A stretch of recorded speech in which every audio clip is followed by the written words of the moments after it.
பின்னர் சிறப்பு விருந்தினருக்கு நினைவு பரிசு வழங்கப்பட்டது.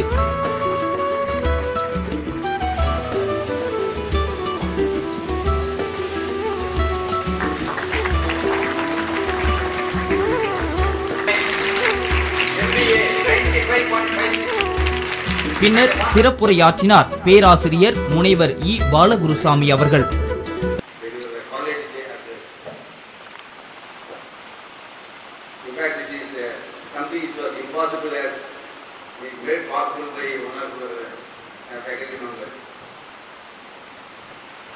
I never thought I would visit your institute this year. It was not my idea not to visit, but every time it was fixed that something other happened.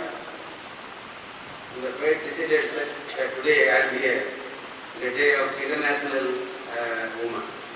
Because today morning I inaugurated another seminar on International Women Day celebration on our university. ஆசிரியர்களுக்கும் மாணவர்களுக்கும் பரிசுகள் வழங்கப்பட்டன.